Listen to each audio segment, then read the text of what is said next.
Muy buenas, bienvenidos a Hazin Maeron, yo soy Hazin y hoy vengo a hablaros de Dragonbane, también conocido como Drakar og Demoner.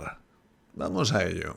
Para poder entender bien dónde y cómo nace Drakar og Demoner como padre precursor de Dragonbane, tenemos que viajar en el tiempo hasta 1980 y en el espacio hasta Suecia, al hogar de Target Games y un poquito más tarde Adventure Games. En esta época, Fredrik Malmberg, uno de los fundadores de Target Games, tuvo la ocasión de viajar a Estados Unidos y relacionarse con la órbita rolera, aunque en teoría lo que él iba a hacer era estudiar cómo estaba el mercado de los wargames y las miniaturas en Estados Unidos para ver si podían encargarse de importar o exportar algo de material desde Suecia, su hogar. En este contacto con la órbita rolera, Malmberg se dio cuenta de que el rol en Estados Unidos le sacaba una delantera descomunal a los juegos de mesa y en particular a los wargames. Tuvo ocasión de vivir en una casa que parte al menos le alquiló Steve Perrin, el papá de RuneQuest, y tuvo ocasión de testear nada más y nada menos que el propio RuneQuest, Stormbringer, La llamada de Chulu, jugar Dungeons and Dragons y leerse por primera vez el manual de lo que sería Worlds of Wonder en unos años posteriores. Como imagináis, todo aquello le voló un poquito la cabeza. Como Malmberg ya era consciente de que se había intentado llevar Dungeons and Dragons hasta Suecia, pero el tema de la traducción o el idioma no terminaban de encajar y no terminaban de vender en su país, se dio cuenta de que además el sistema, en fin, percentiles molaba mucho más. Al fin y al cabo era lo que había estado testeando y jugando en casa de Steve Perrin y compañía. Se quedó mirando un momento al infinito y dijo, ¿y por qué no sacamos nuestro propio juego de Dungeons and Dragons o parecido y lo hacemos en sueco? Así las cosas, en su regreso a casa, Fredrik y su gente hicieron las magias necesarias para crear un nuevo sello editorial dentro de Target Games que se llamó Adventure Spell, básicamente Adventure Games, y crearon por primera vez lo que sería el precedente de este Dragonbane del que estamos hablando en sus orígenes, denominado Drakar og Demoner, o lo que viene siendo dragones y demonios. La primera ambientación de este juego de mesa recién nacido se llamaría Erebaltor, por cierto pedazo grupo de Viking Metal, y estaría compuesta de un montón de localizaciones distintas de cada uno de los autores que irían incorporando aventuras, tramas, ganchos e historias a lo que era el conjunto general del juego. Un poquito complicado lo de que fuera una ambientación como tal, pero bueno, se mantuvo bastante en el tiempo. En el 84 tuvimos la segunda edición de Drakar og Demoner, en esta ocasión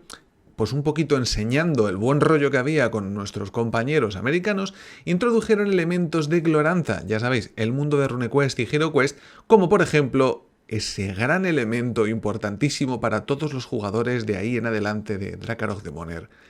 la raza de los patos antropomórficos. En el 85 nacemos a la tercera edición del juego y esta vez sí que sí se vienen cambios y gordos. Aparece el sistema experto, que tendría muchísimas más diferencias con respecto al resto de sistemas y que sería como una especie de modo extra que puedes no utilizar si no quieres. Pero es que en el modo básico normal del juego se incluirían unos cuantos elementos muy diferentes a lo que venía siendo lo normal en el sistema de Drakar og Demoner, como por ejemplo las tablas de localización de impactos, y yo creo que el cambio más importante y más radical en todo el asunto fue el cambio del sistema de percentiles que venía utilizándose desde el principio, desde ese World of Fantasy pasado a la nueva versión sueca, y comenzaba con el dado de 20 a resultados por debajo. Ya sabéis, el antiguo, entonces en el actual OSR y compañía. La cuarta edición del juego, la del 91, se volvió aún más loca porque introdujo todo ese sistema experto que os comentaba al sistema básico de reglas y encima lo expandió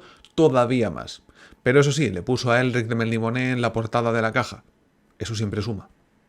En 1994, como esta gente no podía estarse quieta, aparece la quinta edición del juego Drakar og Demoner, y aunque no introduce particularmente ninguna regla nueva, así extraña, ni lo único que hace es repasar un poquito lo que había, lo que sí que hace es cambiar la ambientación. Total y completamente, reemplazando, o eso decían ellos, el antiguo Erebaltor por Cronopia. Obviamente a los fans no les hizo ni puñetera gracia, alzaron sus puños al cielo y al final la empresa tuvo que decidir que mejor no, que lo que hacían era introducir Cronopia como otro lugar en otro hemisferio dentro del mismo mundo, de este Altor, siendo Ereb un sitio y Cronopia otro sitio. Alrededor de esta nueva ambientación sacaron miniaturas, sacaron juegos de mesa, sacaron escenografía, sacaron un montón de cosas, que aunque a día de hoy sigue vivo, todavía se sacan crowdfundings, por ejemplo, acerca de Cronopia, nunca llegó a rivalizar lo suficiente con grandes colosos de su tiempo como Games Workshop, Privateer Press y otras empresas de miniaturas americanas y europeas. A finales de los 90, agarraos que vienen curvas, a los buenos de Target Games y Adventure Spell les estaba yendo un poquito regular. Con tanto cambio y tanta movida, al final tuvieron que declararse en bancarrota y deshacerse de sus IPs, en particular de este Drakkar Demoner. Pero tranquilos, no pasa nada, porque también se crea Paradox Entertainment, empresa que conoceréis porque después tendría un montón de videojuegos como Paradox Interactive, que compraría esa IP y la licenciaría posteriormente a Riot Minds para continuar con una nueva edición del juego, introduciendo algunos cambios que no terminarían de gustar, como un sistema por niveles que duró más bien poco. A partir del 2000 y hasta 2006 aproximadamente, Riot Minds continuó sacando versiones del juego clásico Drakkar Demoner con un pequeño cambio, y es que introducía su nueva ambientación y su nuevo cambio de reglas con especializaciones y cosas muchísimo más concretas. Ahora nos encontrábamos con una nueva variante y una nueva versión que se ambientaba en Truthbank, y el juego continuaba llamándose Drakkar Demoner, Truthbank. Habría que esperar nada más y nada menos que a 2015 para que Riot Minds decidiera que por fin era el momento de que Drakkar Demoner diera el salto más allá de las fronteras suecas y se tradujera por fin al inglés, anunciando que se iba a llamar Truthbank directamente. Todo este nuevo sistema retocado de las reglas del 87 con algunos cambios tenía esa nueva ambientación y tenía como horizonte esa nueva frontera de habla inglesa a la cual no se habían aproximado hasta ese momento. Repito, 2015, ojito. Sobre este nuevo juego y su nueva ambientación, este Truthbank de Riot Minds, tenéis una pequeña reseña por aquí en el canal, porque lo trajo en español No Solo Roll hace unos añitos y porque las plataformas de crowdfunding tuvieron bastante eco en su momento, tanto con este juego como con sus numerosísimas expansiones en inglés, que lo que hacían era traerse todo el contenido que había en sueco, pues republicarlo traducido en inglés, añadiendo un montón de cosas que a los fans suecos tampoco les hizo demasiada ilusión. En cualquier caso, esta nueva ambientación, este Truthbank, lo que hacía era cambiar total y completamente el sitio en el que se jugaban las partidas, porque a partir de ahora lo iba a hacer inspirado muy mucho por ese folclore nórdico, por ese folclore celta, que tanto inspiraba a artistas como Paul Bonner o Álvaro Tapia en ilustraciones muy carismáticas y que no tienen prácticamente nada que ver con lo que habíamos visto hasta ahora con esa suerte de retroclon medievaloide de Glorantha, porque la verdad es que no lo tenían. Aprovechando la proliferación de las crowdfundings y campañas de mecenazgo, la gente de Riot Minds decidió que podían aprovechar un poquito más esta nueva IP de Truthbank, y lo que hicieron fue, aparte de sacar Truthbank Chronicles como juego de rol, apareció Truthbank Adventures como adaptación a la quinta edición del juego más ya sabéis, de juego de rol, y además como juego de miniaturas en formato campaña, junto con la gente de Cool Mini or Not, en este Truthbank Legends que tenéis aquí detrás, que son un montón de cajotes con unas miniaturas que están muy chulas. Sí. Ojito, que me estoy dando cuenta ahora de que también existe otra ambientación sacada por Riot Minds básicamente en los mismos años, que se llamaba Götterdämmerung, también conocida como Lex Occultum en inglés, y de la cual no vamos a hablar mucho más porque no tiene nada que ver con Drakkar Demoner. Lo que pasa es que ya que estaban, pues aprovecharon. El sistema de juego es el mismo, pero es que la ambientación y todo lo demás es que no tiene nada que ver. Por si esto fuera poco, Riot Minds decidió que iba a volver a sacar otro nuevo juego de rol ambientado en otro sitio distinto, pero utilizando las mismas reglas, en este caso las del 82 con algunos retoques, y lo iba a llamar Dream Masters. En este caso abandonábamos total y completamente cualquiera de las otras ambientaciones, porque ¿para qué tenemos 3 o 4 ambientaciones ya? Pues vamos a sacar una nueva, que al fin y al cabo esto parece una IP distinta.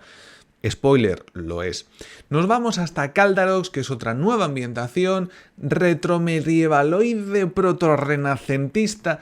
una cosita muy extraña, un híbrido bastante curioso, con ilustraciones particularmente de Adrian Smith, en lugar de las de Paul Bonner que tenían para Truthbank, y evolucionando un poquito en el sistema, pero tampoco mucho, y cambiando bastante lo que es el ambiente, la sensación del juego. Por lo demás, era lo mismo, es el mismo juego pero con otro nombre. Apenas un par de años más tarde, y sacad la carpeta y las notas porque aquí sí que vamos a tener que ponernos con los croquis, Riot Minds decide que esto ya no le es rentable, que empiezan a tener pérdidas, que la cosa no pinta nada bien y que hay que deshacerse de las IPs. El resultado de todas estas transacciones os lo voy a dejar lo más claro que pueda porque la verdad es que es complicadito. Riot Minds, que tiene en ese momento tanto Drakkar of the Moner como Truthbang como Ruin Masters, decide que se va a deshacer de al menos dos de estas IPs. Lo que hace es coger Truthbang y vendérsela a Cool Mini or Not, coger Drakkar of the Moner, que ya no lo estaba usando como tal, y vendérselo a Fria Liga, o Free League, ya sabéis, y por último, quedarse con la IP de Ruin Masters. Como ya sabéis, sobre todo porque es una fecha bastante reciente, en 2022 Free League sacó este Kickstarter de su nuevo juego, ambientación y de todo relacionado con Drakkar of the Moner, pero en esta ocasión directamente en inglés, en alemán y en sueco. Este nuevo bebé, que ha sido el origen y el porqué de todo este vídeo de historia, es Dragonbane, el juego que va a llegar ahora de manos de Devir en español para todos nosotros, y que recoge un poquito a la esencia de todo aquello antiguo, pasándose por todo lo alto las iteraciones que ha habido de por medio, con todas las ambientaciones que ha habido de por medio, y trayendo su nuevo sistema y su nueva ambientación, por así decirlo, aunque en realidad como ambientación no tiene nada, sino que vuelve a los orígenes, a ese Erebaltor, que no lo llama Erebaltor, sino que se compone de nuevo de todo lo que los escritores vayan a ir sacando, con pequeñas localizaciones y territorios, empezando por lo que sale en esta caja básica, más que de inicio, que se llama el Valle Neblinoso de Misty Vale. Y nos imaginamos que en torno a él irán apareciendo nuevas localizaciones según aparezcan nuevas historias, nuevos ganchos y nuevas aventuras que jugar. Y hasta aquí toda la historia de Drakkar of the Moner desde sus comienzos en los 80, a principios de los 80, hasta su ultimísima iteración por fin en la lengua de Cervantes, como este Dragonbane que está a la vueltecita de la esquina, o si estáis viendo este vídeo en un futuro cercano, ya lo tenéis en las manos y podéis haber empapado un poco de la historia que tiene todo este pedazo de juego sueco, digamos el Dungeons and Dragons europeo. Si os ha gustado el vídeo, por favor dejadle un like gigantesco, descomunal, enorme, porque ha sido bastante divertido, a la par que estresante, encontrar dónde se unía cada uno de los puntos de todas las IPs y las relaciones. Es así. Y suscribiros, darle a la campanita y esas cosas que se suelen hacer con las cosas que te gustan, y dejadme en comentarios si le vais a dar duro a esta versión o por si algún motivo que desconozco jugabais a versiones anteriores. Bueno, Truthbang incluido, claro. Nos vemos en el próximo vídeo.